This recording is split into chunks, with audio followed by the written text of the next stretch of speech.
આજ તો તમારા ભાઈને રવિવારે રજા હતી તો મેસ પર ઉપડી જવું હે રાજુ બાપુને સાંભળવા.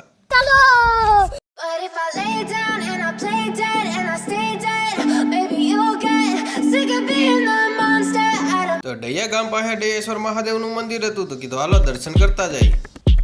તમને એમ થાય મોટરસાઇકલ રિવેસ કેમ જાય છે, પણ એમાં એવું હતું કે હે ને જાતિ ખેલે ઉતારવાનું જ હું ભૂલી ગયો એટલે રિટર્નનું ઉતારી લીધું.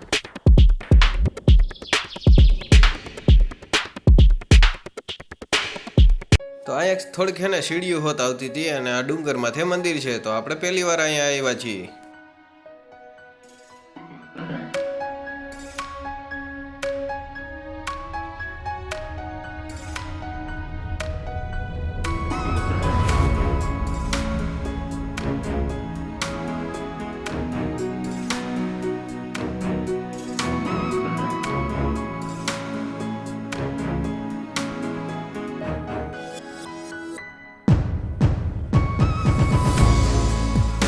હા, એનું વાતાવરણ તમને હે ને મગજને શાંત કરી દે એવું હતું. ભાઈરે મીઠો મીઠો પવન આવતો હતો. અહીંયા બાકડા પાણીની બધી વ્યવસ્થા હતી અને મોટું ગ્રાઉન્ડ હતું જાવડું.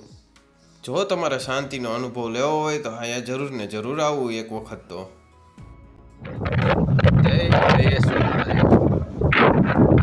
સરસ મજાનો પવન આવે છે, શાંતિ વાતાવરણ છે, ખૂબ જ મજા આવી જાય. તો અહીંયા ખોડિયાર માતાજીનું મંદિર છે ને અહીંયા આપણું મોટરસાઇકલ પડ્યું છે, ત્યાંથી આપણે પગથિયા ચડીને ઉપર આવ્યા છીએ.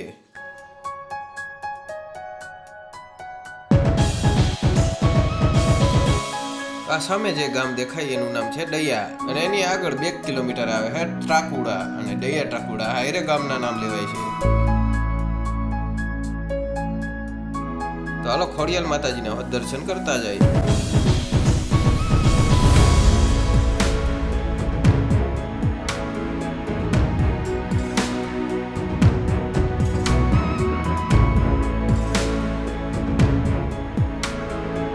ચાલો આપણે આગળ વધીએ હવે મેસપર તરફ.